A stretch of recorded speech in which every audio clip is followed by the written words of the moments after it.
La parole est à Monsieur Éric Martineau pour le groupe démocrate.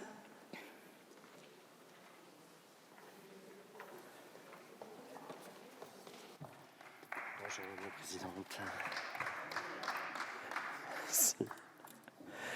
Madame la Présidente, Monsieur le garde des Sceaux, Monsieur le rapporteur, chers collègues, depuis le 7 octobre dernier, la France décompte pas moins de 1247 actes d'antisémitisme.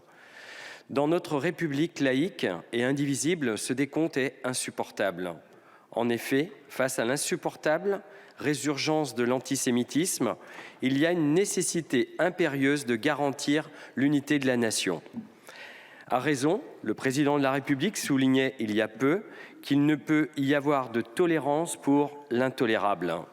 Car rappelons-le, dans notre histoire, l'antisémitisme a toujours été un prélude à d'autres haines, au racisme.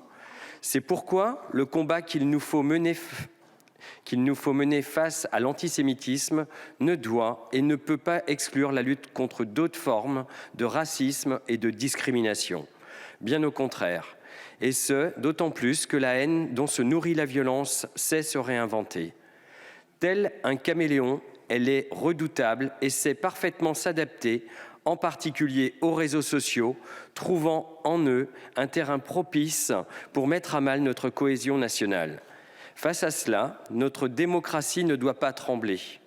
Le racisme, quelle qu'en soit sa forme, doit être un combat prioritaire, mené par tous, exercé sans relâche, partout et toujours. C'est pourquoi notre groupe tient à saluer la poursuite par le gouvernement, en cohérence avec les travaux présentés dès 2018, du plan national de lutte contre le racisme, l'antisémitisme et les discriminations.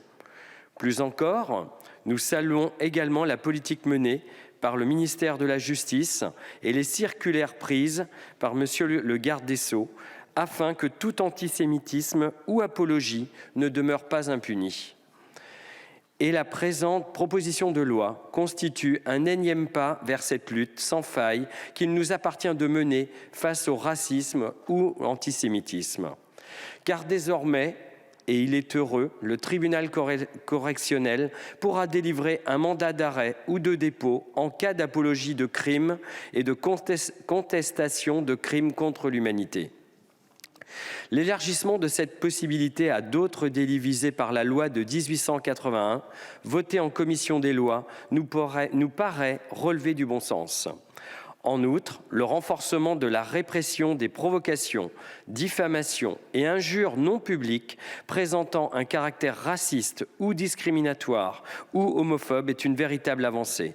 Notre groupe salue les évolutions apportées par la Commission, lesquelles permettent d'offrir davantage de garanties aux victimes en permettant d'appréhender l'orientation sexuelle ou l'identité de genre à laquelle s'identifie la victime, mais aussi celle qui peut être perçue par un tiers.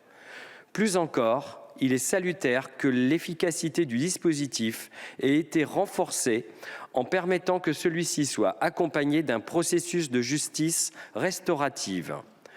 Enfin, et ce volet ne saurait souffrir d'aucune tolérance, la Commission des lois a su rappeler également son attachement à l'exemplarité sans faille attendue à l'endroit d'une personne dépositaire de l'autorité publique ou chargée d'une mission de service public.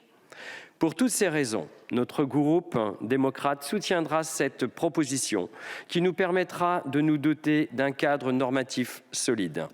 Il nous permettra de nous prémunir contre les forgerons de la haine. Mais soyons vigilants. L'augmentation du quantum des peines est un levier, mais pas une fin en soi.